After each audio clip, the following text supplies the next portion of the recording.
Hello and welcome to BKB hitech school. मुझे उम्मीद है आप सभी बहुत ही अच्छे होंगे और घर पर तैयारी भी बहुत अच्छे तरीके से कर रहे होंगे। जैसा कि मैंने कल आप लोगों से प्रॉमिस किया था, आज मैं एंजियोस्पर्म के बारे में आपसे चर्चा करूंगा। कल हमने जिम्नोस्पर्म के बारे में चर्चा किया था। जिम्नोस्पर्म वनस्पति जगत का एक ऐसा समुदाय है जिसके बीज अनावृत होते थे, ढके हुए नहीं होते थे। इसके पहले भी हम लोगों ने बहुत सारे समुदायों के बारे में अध्ययन किया है। इसके पहले हम लोगों ने ब्रायोफाइट्स देखा था, टेरिडोफाइट्स को भी देखा था, कवक भी देखा था, हमने शैवाल भी देखा था। आज के पहले हमने जितने भी पौधों के समुदाय को देखा है, भाग को देखा है, उन सभी में आप थोड़ा सा गौर करेंगे, कहीं पर भी मैंने पुष्प का जिक्र नहीं किया था। लेकिन आज मैं पुष्प के बारे में जिक्र करूंगा। इसका मतलब आप समझ गए होंगे कि मैं जिस एंजियोस्पर्म की बात करने जा रहा हूं, इनमें पुष्प होता है। इसके पहले हमने टेरिडोफाइटा की बात किया, जिम्नोस्पर्म की बात किया, यहाँ तक कवक का बात किया, ब्रायोफाइट्स का बात किया, शैवाल का किया।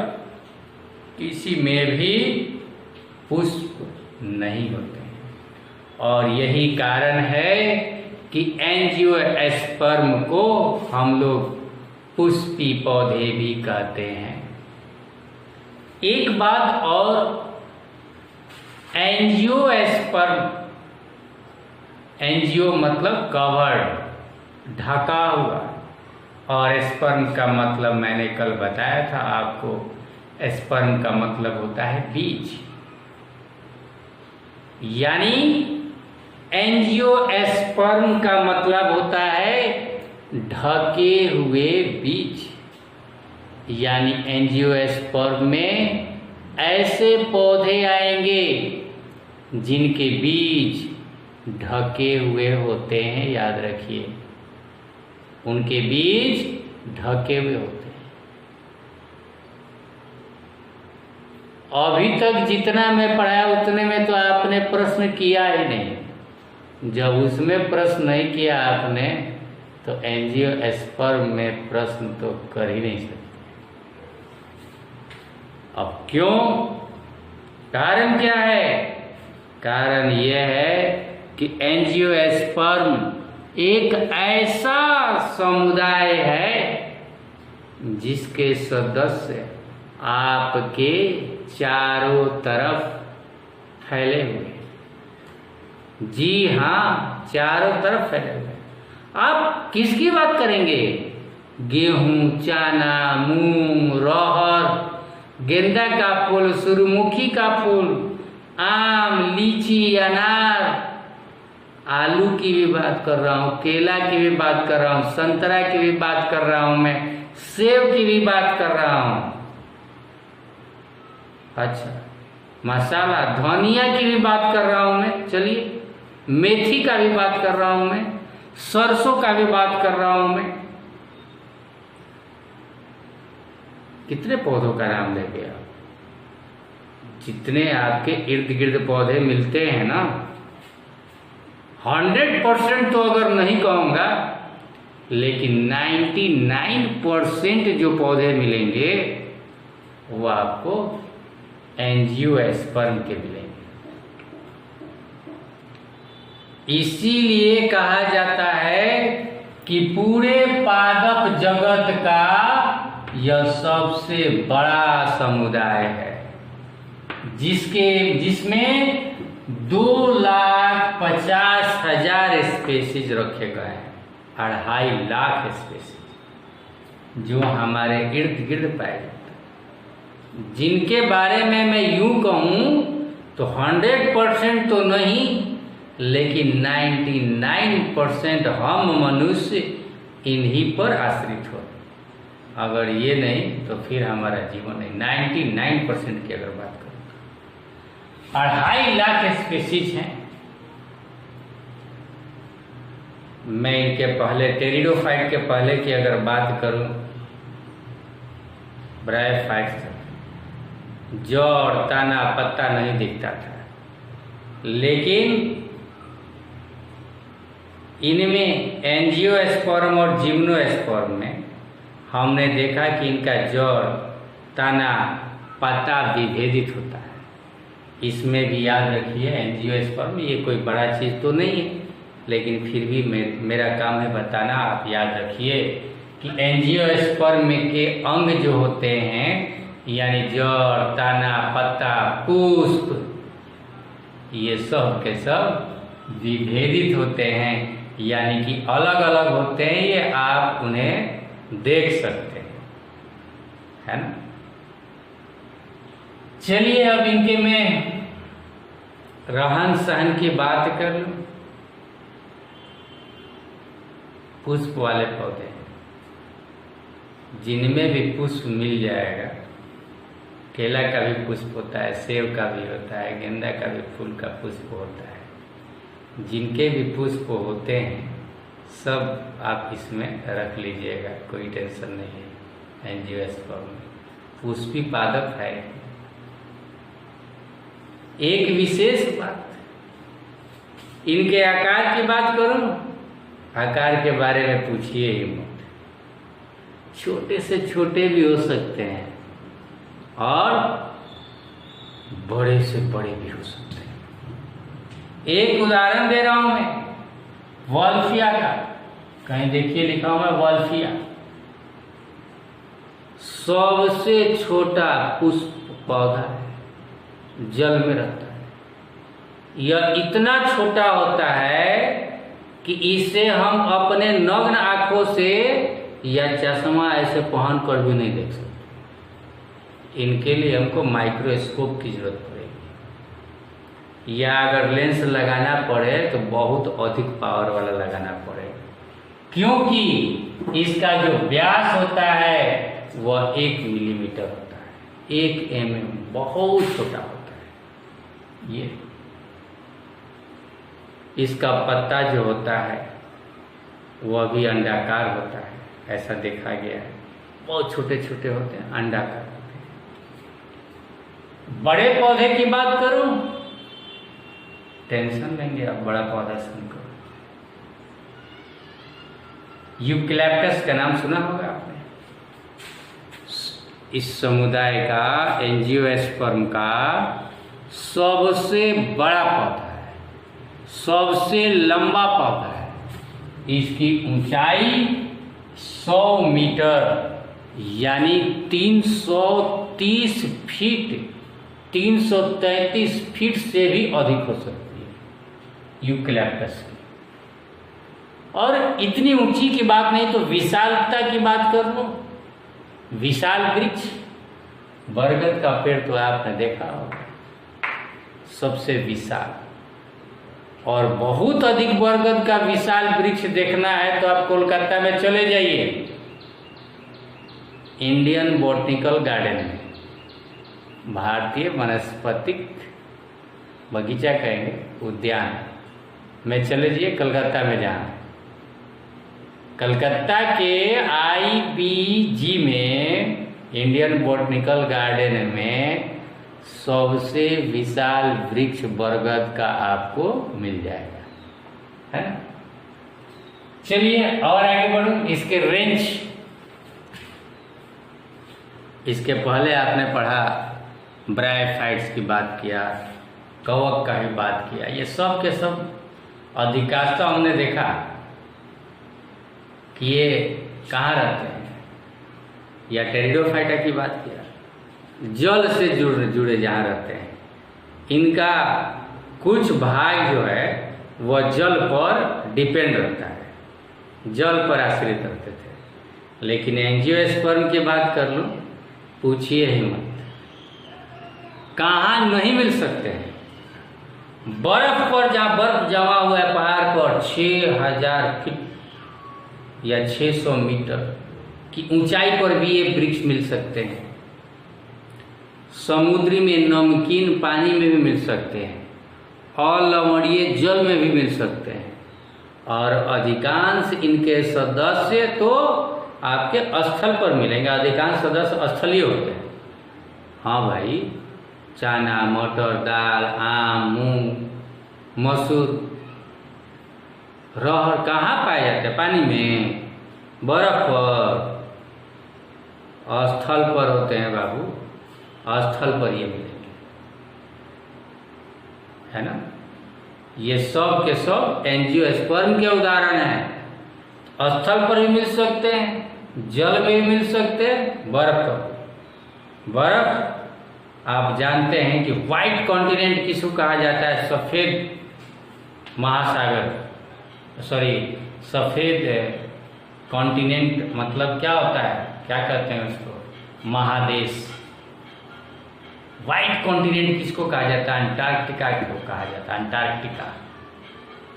जहाँ पर देखेंगे एकदम चारों तरफ बर्फ ही बर्फ फैला हुआ है, बर्फ ही बर्फ फैला हुआ है, वहाँ पर भी इसके सदस्य मिल सकते हैं। रेगिस्तान, जहाँ जल ना मात्र का होता है, नहीं के बराबर, बालू ही बालू और तापमान बहुत अधिक होता है। रेगिस्तान में पाए जाने वाले पौधों को रेगिस्तानी पौधे, इंग्लिश में उसको जीरोफाइट्स कहा जाता है। नागफनी का नाम सुना होगा। कांटेदार जो पौधे होते हैं अधिकांशतः वो आपको रेगिस्तान में मिल जाएंगे। जीरोफाइट्स उनको कहते हैं। देखिए मैंने कहीं लिखा भी होगा, जीरोफाइट्स नागफनी रेगिस्तान में पाए जाते हैं, रेगिस्तान में भी मिल सकते हैं।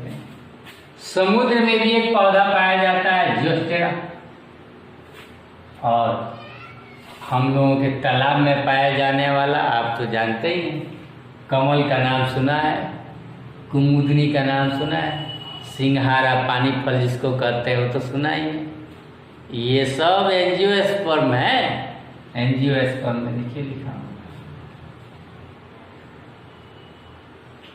दूसरे पौधे पर भी एक पौधा रहता है, लेकिन याद रखिए कि दूसरे पौधे से अपना भोजन प्राप्त नहीं करता है।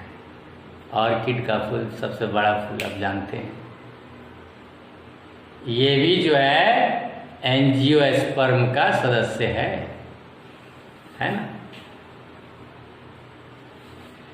महत्व अभी मैंने कुछ देर पहले बताया था।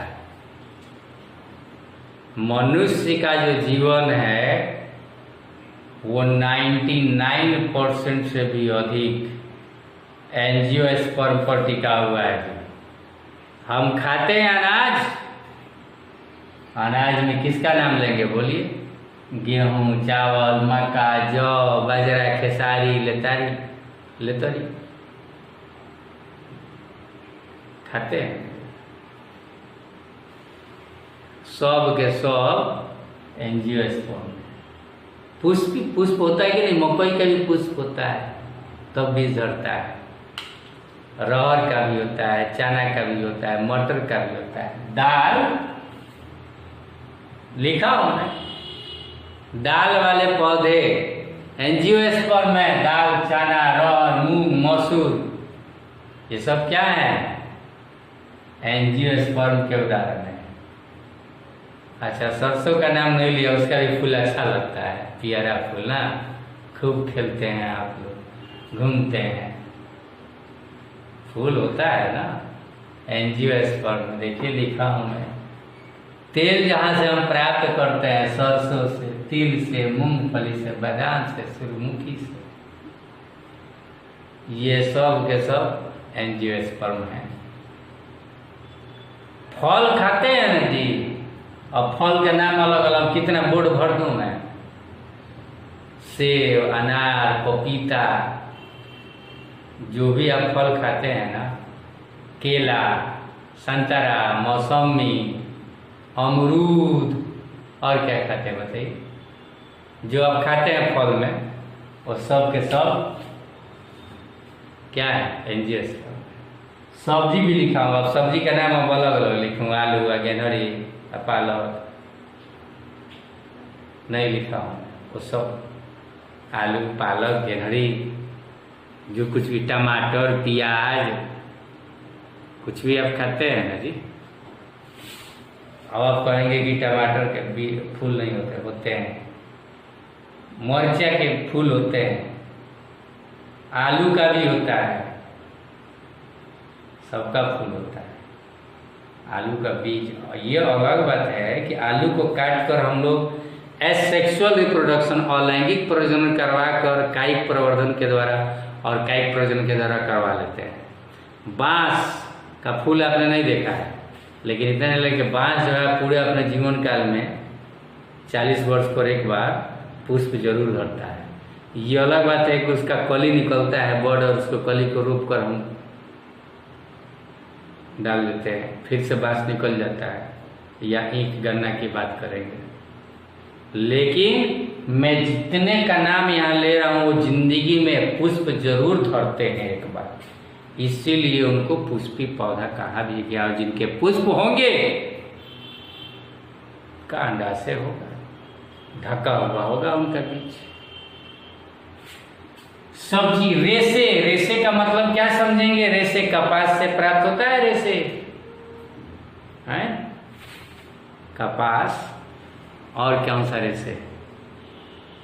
पटसन, पटुआ रेशा बनता है ना, इससे बोरा बनता है, कपास से कपड़ा का धागा बनता है, वो सब भी एंजियोस्पर्म में है। और इसके महत्व की बात करूं, जिसको लोग बेचकर धनी होते हैं, चीनी, चाय, शक्कर, कॉफी, कागज, मसाले, इत्र, रबर, यहाँ तक कि अल्कोहल, दारू जो बनता है वो भी गन्ना से बनता है, मीठा से बनता है, नहीं चावल को सड़ाकर या फल को सड़ाकर। ये सब एंजियोस्पर्म के प्रोडक्ट हैं और इनसे लोग पैसा कमाते हैं, एंजियोस्पर्म के प्रोडक्ट हैं। अच्छा, फर्नीचर भी लिखा हूँ। फर्नीचर के लिए लकड़ी, चाहे आपके घर के लिए तख्ता, केवाड़ी का पल्ला, टेरिडोफाइटा से प्राप्त कर लेंगे कि ब्रायोफाइटा से कि कवक से, वो खजूर से भी नहीं प्राप्त कर सकते हैं, साइकस से भी नहीं प्राप्त कर सकते हैं, जिम्नोस्पर्म से। लकड़ी जो फर्नीचर के काम में आए, जिसका तख्ता बन जाए, जिसका बल्ली बन जाए, मोटा लकड़ीदार, वो सब पौधे भी एंजियोस्पर्म के ही हैं, बड़े बड़े पौधे। अब ये अलग बात कहेंगे सर सरसों से हम बनाएंगे, अरे अब सबका हम बात थोड़े बोल रहे हैं, ऐसे पौधे लेकिन है ना कि जिनसे कि लकड़ी प्राप्त किया जा सकता है, वो इसी वर्ग के हैं। बाकी अन्य पौधे हैं, अब एक से अपवाद के रूप में अब कह सकते हैं आलू, चना, टमाटर, ये सब का थोड़े लकड़ी बनेगा, आप फर्नीचर बना लीजिएगा, हाँ इतना तो आपके अंदर समझ होगी। उस सब का नाम मत लीजिएगा कहीं से बुलाइए कि सब एंजियोस्पर्म से लकड़ी बनता है, फर्नीचर बनता है, ना ऐसा नहीं होता है। अब एक और मैं बात करना चाहता हूँ कि एंजियोस्पर्म कोई बीज को देखते हुए, एंजियोस्पर्म के जो बीज होते हैं ना, उनको दो समूहों में बांटा गया है, दो प्रकार में। एक को हम लोग कहते हैं मोनोकोटिलिडन्स और दूसरे को कहते हैं डाइकोटिलिडन्स। ये मोनोकोटिलिडन्स को हिंदी में एक बीजपत्री कहते हैं और डाइकोटिलिडन्स को द्विबीजपत्री कहते हैं। मोनोकोटिलिडन्स को हिंदी में एक बीजपत्री कहते हैं और डाइकोटिलिडन्स को द्विबीजपत्री कहते हैं। मोनोकोटिलिडन्स को हिंदी में एक बीजपत्री कहते हैं और डाइकोटिलिडन्स को द्विबीजपत्री कहते हैं। मोनोकोटिलिडन्स को हिंदी में एक बीजपत्री कहते हैं और डाइकोटिलिडन्स को द्विबीजपत्री कहते हैं। मोनोकोटिलिडन्स को हिंदी में एक बीजपत्री कहते हैं और डाइकोटिलिडन्स को द्विबीजपत्री कहते हैं। अब ये क्या है?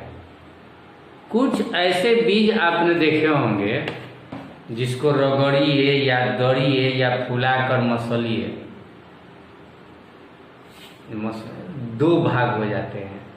जैसे मटर को दरते हैं तो दो अलग अलग भाग हो जाता है, रहर को अलग अलग, चना को फुला कर देखिए अलग अलग हो जाता है ना।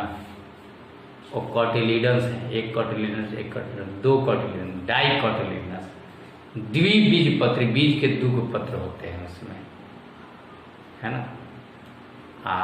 बाकी कुछ अन्य पौधे भी हैं जो मोनोकॉटिलिडनस है, जैसे चावल, गेहूँ, उसको आप रगड़िएगा तो रगड़ने पर वो अलग अलग भाग में नहीं बटेंगे, वो एक ही रहेगा। आप चाहिएगा कि दो अलग अलग हो जाए तो दो अलग अलग हो नहीं हो सकते, एक ही रहता है। तो मोनोकॉटिलिडन्स, इसका उदाहरण दे देता हूँ।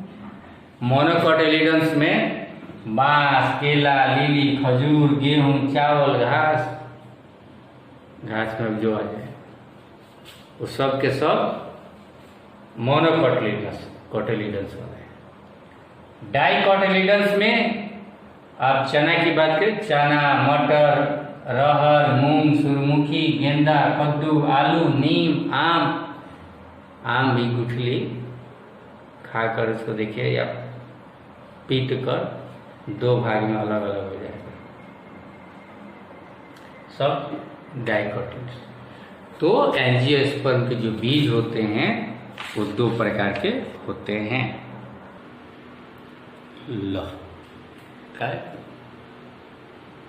अब हम बात करेंगे एंजियोस्पर्म में प्रजनन किस प्रकार होता है। यहाँ चूंकि इनके पुष्प होते हैं और पुष्प के द्वारा जब प्रजनन होगा तो हम लैंगिक प्रजनन की बात करेंगे। लैंगिक प्रजनन में पुष्प का नाम लिया, यानी कि जो पुष्प होते हैं उस पुष्प में ही लैंगिक अंग होते हैं।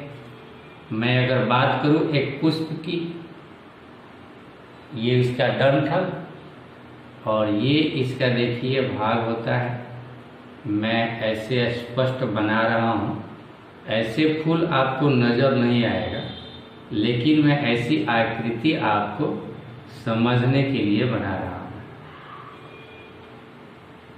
ये जो भाग होते हैं ये हरे होते हैं और इनको आपने सुना होगा अंकुड़ी कहते हैं, अंकुड़ी कहते हैं। इसके बाद जैसे अड़हुल का फूल देखेंगे तो रंगीन भाग भी होते हैं फूल के, ये रंगीन भाग जो होते हैं वो पंखुड़ी होते हैं। और ये जो भाग दिखाई दे रहा है नीचे कटोरी है, यहाँ से ऊपर पाइप के जैसी एक आकृति दिख रही है, इसको हम लोग स्त्री केसर कहते हैं, जिसे हम लोग स्टील के नाम से भी जानते हैं।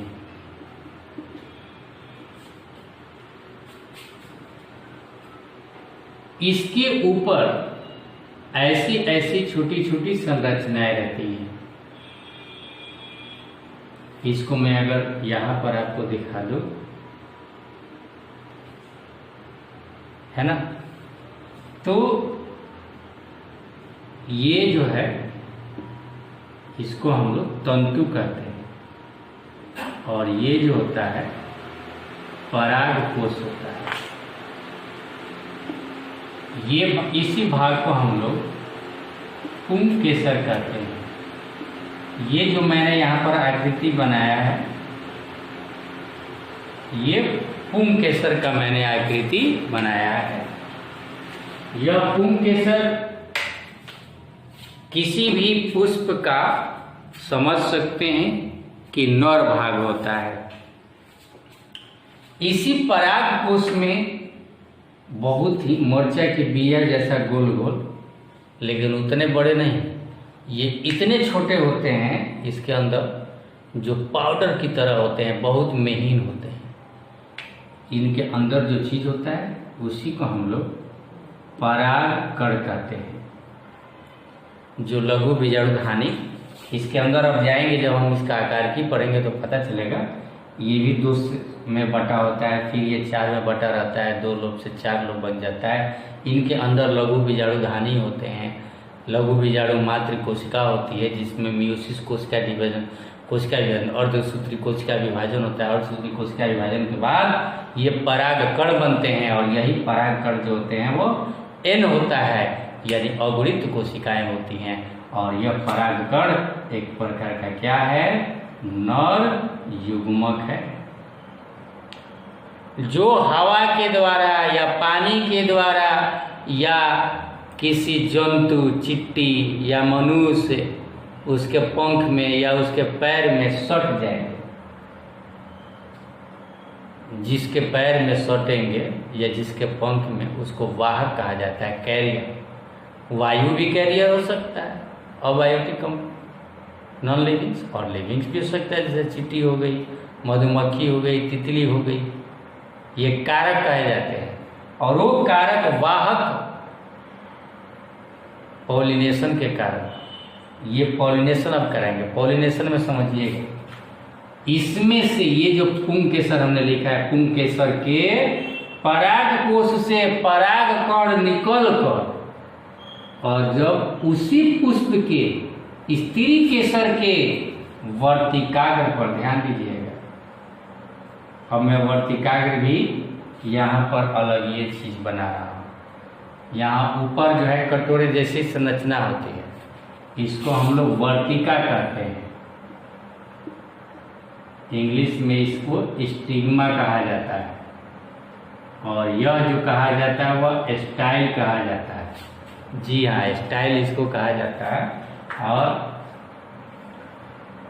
सॉरी, वर्तिका इसको कहते हैं, और ये वर्तिका है, हिंदी थोड़ा सा, वर्तिका। और ये जो होता है वह अंडाशय होता है। अंडाशय के अंदर जो होता है वह बीजांड होता है, जिसको हम लोग भ्रूण कोश भी कह सकते हैं। इसी भ्रूण कोश के अंदर मैं अभी बताऊंगा स्ट्रक्चर बनाकर। इसी भ्रूण कोश के अंदर अंड कोशिका होता है। इसी भ्रूण कोश के अंदर अंड कोशिका होता है। उस अंड कोशिका का भी स्ट्रक्चर मैं आप लोगों को बताऊंगा। तो यहां देखिए पहले, ये जब पुंकेसर के पराग कोश से पराग कण निकलकर उसी पुष्प के या उसी पौधा के दूसरे पुष्प पर या उसी जाति के दूसरे पौधे के फूल पर, जो ये स्त्री केसर है, स्त्री केसर के वर्तिकाग्र पर आने की क्रिया, या अब समझिए शॉर्ट में, पराग कण का वर्तिकाग्र पर आकर गिरना को परागण कहा जाता है। तो परागकण कहां से आएगा? पुंकेसर से आएगा। पुंकेसर में कहां से? परागकोश से। इसीलिए मैंने बोला कि किसी पौधा के पुष्प के पुंकेसर के परागकोश से परागकण का हवा, जल या मक्खी या किसी कैरियर के द्वारा या उड़कर स्त्री केसर के वर्तिकाग्र पर आने की क्रिया को क्या कहेंगे? परागण कहेंगे। अब ये अलग बात है, उसी पुष्प पर भी हो सकता है जब द्विलिंगी फूल होगा, या एक लिंगी फूल हो सकते हैं। तो कभी कभी ऐसा होता है कि एक फूल में सिर्फ ये पराग पुंकेसर है और दूसरे पौधा पर क्या है? दूसरे पौधा पर स्त्री केसर है। तो एक लिंगी पौधे हो गए तो उड़ कर जाएगा, ये जैसे भी जाएगा, है। तो जब परागण होगा, ये परागण होता है, मतलब पराग कण का निकल कर वर्तिकाग्र पर आने की क्रिया को परागण करते हैं। परागण को इंग्लिश में पॉलिनेशन कहा जाता है। पॉलिनेशन कहा जाता है। अब ये जो पॉलिनेशन होगा, जब यहां से परागकण यहां पर आएगा तो गजब का चीज होता है। देखिएगा, गजब का चीज मीन्स कि यहां पर बहुत सारे किण्वक होते हैं, एंजाइम्स होते हैं, और ये समझ जाता है परागकण की जो कोशिका है कि हम अपने ही जाति के दूसरे जाति के पौधे पर गिरेगा तो कुछ कोई काम नहीं होगा। जब अपना ही जाति के स्त्री केसर के वर्तिकाग्र पर आएगा तो इसके अंदर अब बेचैनी हो जाती है, हलचल हो जाती है, और वो ऐसा एंजाइम सीक्रेट करेगा कि ये एकदम पतली नली बन जाती है, झिल्लीदार झिल्ली की नली बन जाएगी। और इस नली को, इस वर्तिका के अंदर एक झिल्ली बनेगी, किसके द्वारा? परागकण के द्वारा। उस नली को, इस पाइप को पराग नली कहते हैं। इस पराग नली को पॉलन ट्यूब कहा जाता है इंग्लिश में। यह पराग नली बनता है। इस पराग नली के द्वारा यह पराग को कण धीरे धीरे खिसक कर आएगा कहां पर? बीजांड के पास।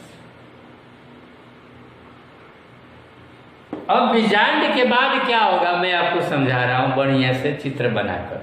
इसको मैं मिटा रहा हूं। ये मैंने प्रारूपी पुष्प बताया, और पुष्प के अंदर इतना याद रखिए कि लैंगिक अंग होते हैं, है ना, और ये काम होता है। अब मैं इसको मिटा रहा हूं। मिटा दिया। अब मिटाने के बाद देखिए, अब जब परागकण आएगा तो नीचे जो है अंडाशय, अंडाशय के अंदर जो है मैंने बोला कि भ्रूण कोश होता है, वह भ्रूण कोश का स्ट्रक्चर देखिए ऐसा होता है। मैं यहां से इसको ऐसे कर दे रहा हूं।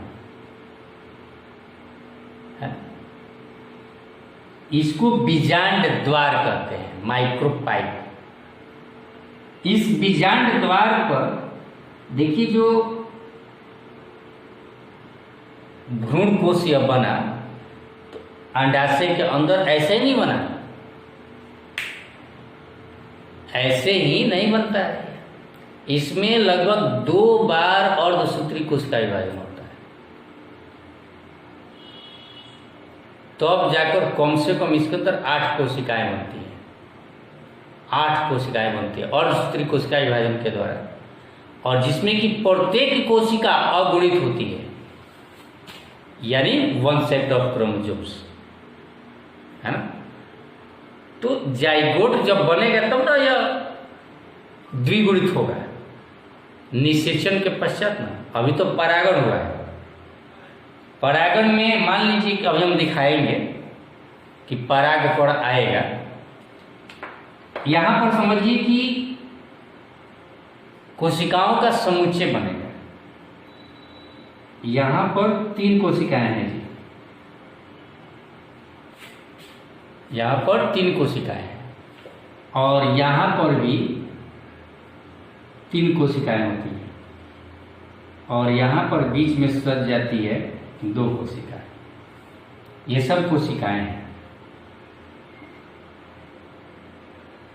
इन कोशिकाओं का नाम भी है। ये जो कोशिका दिख रहा है ना, यही ओरिजिनल है अंड कोशिका। इसी से निषेचन होने वाला है परागकण का। ये जो 2 कोशिकाएं हैं, इनको सहायक कोशिका कहते हैं।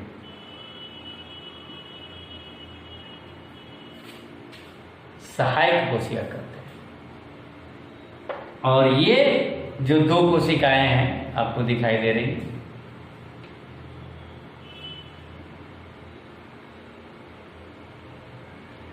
केंद्रकी कहते हैं। केंद्र में होते हैं, या इनका और भी नाम दिया जाता है। देखिए क्या नाम दिया जाता है आपके बुक में।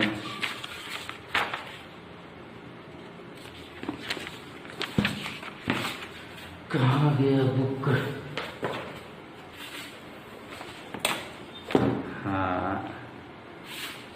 इनको ध्रुवीय कोशिकाएं कहा जाता है।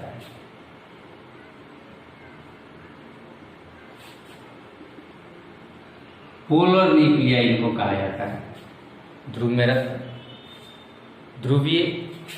और ऊपर भी ये देखिए 3 कोशिकाएं होती हैं। इन 3 कोशिकाओं को क्या कहा जाता है? चैलेजल प्रतिव्यासांत कोशिकाएं। ये 3 प्रतिव्यासांत कोशिकाएं, ये भी 3 होती हैं। अब मैं बना रहा हूं, देखिए ये अंडाशय हुआ, और इस अंडाशय से मैं क्या बताया कि ऊपर से पराग नली है, और पराग नली से पराग कण आ रहा है तो नीचे आएगा, देखिए ऐसे है, और इसके अंदर प्रवेश करेगा।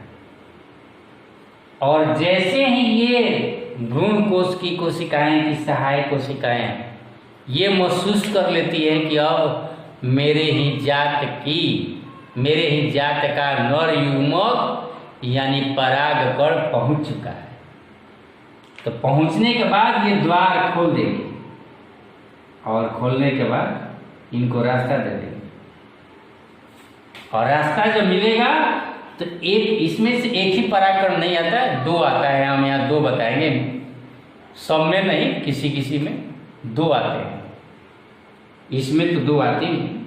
एक आएगा तो ये अंड कोशिका से एक, पहले तो ये N था, अर्धसूत्र कोशिका विभाजन हुआ था, तो और ये परागकण भी आया तो N प्लस, ये जो बन गया अब 2N बन गया, संलयन हो गया, निषेचन हो गया।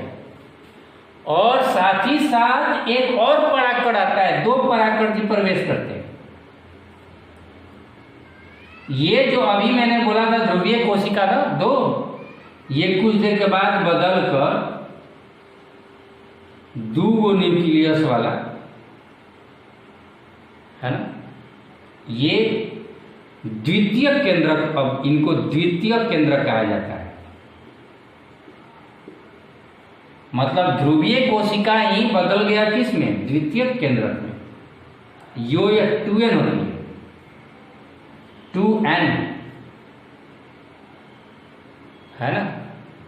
अब ये 2N में अगर आप देखें तो एक जो पॉलन ग्रेन आया, पुनः एक जो पॉलन ग्रेन आया, यह पॉलन ग्रेन इस 2N से एक और मिल जाएगा, और कुल मिलाकर यहाँ पॉलीप्लॉइडी हो जाता है, बहुगुणित 3N हो गया। यानी 2 न्यूक्लियस पहले से और एक और न्यूक्लियस मिल गया, 3 न्यूक्लियस। 3 न्यूक्लियस, 2 न्यूक्लियस यहाँ पर 3 और 2 5 और 2 7 और 3 10, पहले से 8 थे, 2 न्यूक्लियस और आएगा। यहाँ पर तो एक ही न्यूक्लियस बना जो 2N वाला था, तो 8 कोशिकाएं हैं, लेकिन 9 न्यूक्लियस बन गए एक तरह से। अब जब निषेचन हुआ तब क्या होगा? निषेचन के उपरांत का खेल देखिए, ये अब नष्ट हो जाएंगी, प्रतिव्यासांत कोशिकाएं भी नष्ट हो जाएंगी। बस ये इतने ही समय के लिए था, इनको जिंदा रखने के लिए, अंड कोशिका को जिंदा रखने के लिए सहायक कोशिका और प्रतिव्यासांत कोशिकाएं थी। जब बहुत दिन हो जाता है तो देखिएगा बीज क्या हो जाता है? पचक जाता है। पचकने के कारण कि ये जो इनको भोजन का काम कर रहे थे वो नष्ट हो गए। बीज की बात कर रहा हूं, क्या नष्ट हो गए? एक तो पहले निषेचन के पूर्व ये जो कोशिकाएं थी क्या हो गई? नष्ट हो गई, बीज वाला। ये जो 3N है यही असल की चीज है, इसको पेन कहा जाता है। पेन जो 3N बना इसको पेन कहा जाता है।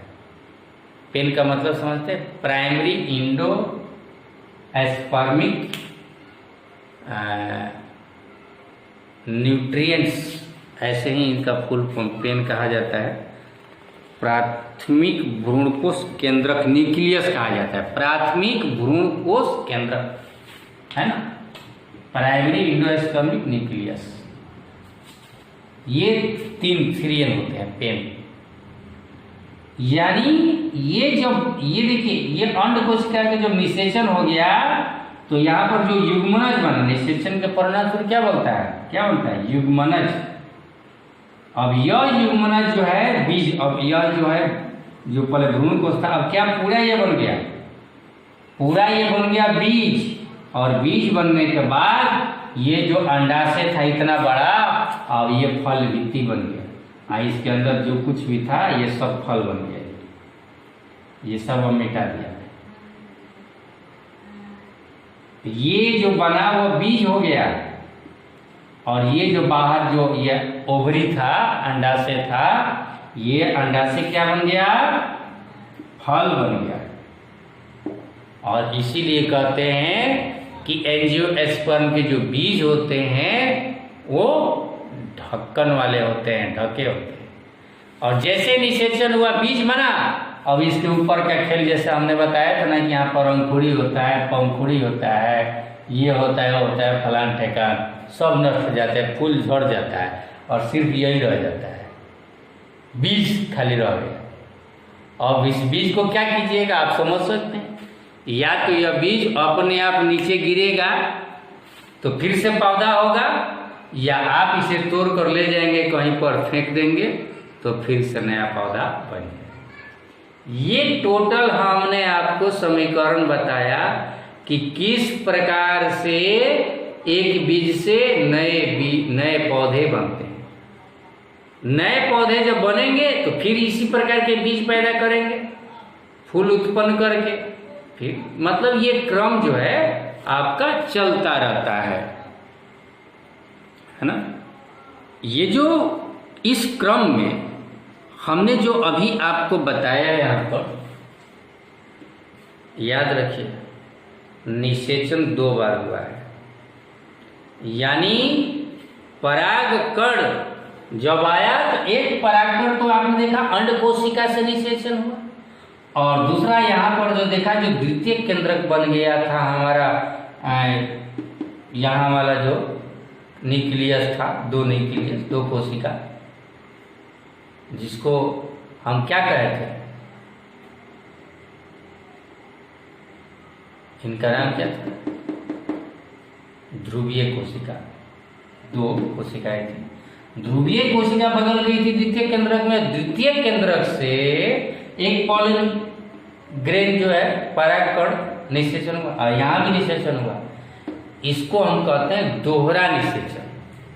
एंजियोस्पर्म में यह खास बात है कि कुछ किस्मों में दोहरा निषेचन होता है, ये याद रखिएगा, ये वेरी इंपॉर्टेंट है। एग्जाम में पूछता है कि दोहरा निषेचन से क्या समझते हैं, क्लियर। अब यहाँ पर दोहरा निषेचन जब हो गया तो ये समझ में आ गया। अब क्या समझाऊं आपको, इसमें कुछ तो बाकी नहीं रहा। हाँ, एक चित्र समझा देता हूँ, जो चित्र आपके एनसीईआरटी बुक में दिया हुआ है। ये एंजियोस्पर्म का जीवन चक्र, पादप जीवन चक्र तो ये है, कल बताऊंगा आपको। एंजियोस्पर्म का जीवन चक्र मैं आपको समझा दूँ, आप अपने पुस्तक में भी देख सकते हैं। यहाँ लेफ्ट साइड एक फूल दिया, पौधा दिया, इस पौधे में फूल को दिखाया गया है, सरसों का फूल समझ लीजिए। इसमें 2 चीज होते हैं, एक तो आप देखिए अंडाशय यानी स्त्री केसर वाला, और दूसरा यहाँ दिया गया परागकोश वाला, ये जो दिया हुआ नर युग्मक वाला पुंकेसर का।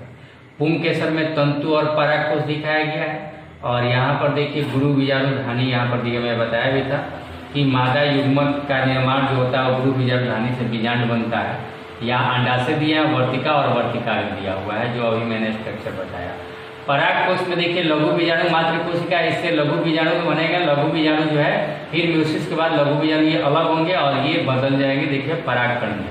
लघु बीजाणु इसको कर सकते हैं या परागकण। यही परागकण नर युग्मक का रूप होता है, और यहाँ देखिए ये पॉलन ट्यूब बनाया गया है, पॉलन ट्यूब यानी पराग नलिका। और ये पराग नलिका से होते हुए ये जो यहाँ पर ये बीजांड जो बना है, यह बीजांड कैसे बना है, तो फिर मैं बीजांड बनने की क्रिया पर जाता हूँ। यहाँ देखिए इसके अंदर अंडाशय के अंदर लघु बीजाणुधानी, ये लघु बीजाणुधानी जो है बीजांड बनाता है, और यही बीजांड में अभी मैंने यहाँ पर चर्चा किया था। यहाँ पर इसके अंदर जो 8 कोशिकाएं होती है, 8 कोशिकाएं किस प्रकार होती है मैंने यहाँ पर बताया। अब यहाँ पर ये जो परागकण यहाँ से आया, परागकण पराग नलिका के द्वारा जब इसमें प्रवेश करेगा तो मैंने बताया दोहरा निषेचन होगा। दोहरा निषेचन के बाद मैंने यहाँ बताया कि बीज बनेगा और ये बीज देखिए युग्मनज का रूप लिया, फिर यह बीज अंकुरित होगा। अंकुरित होने के बाद देखिए नीचे यहाँ दिखाया गया रूट और ऊपर दिखाया गया सूट, यानी नीचे मूल निकलता है और ऊपर तना निकलता है। मूल और तना निकलकर फिर ये क्या होगा, देखिए यहाँ पर बीजाणु उद्भिद, बीजाणु उद्भिद यानी फिर से ये बीजाणु उत्पन्न करने वाला पौधा बन जाएगा, है ना।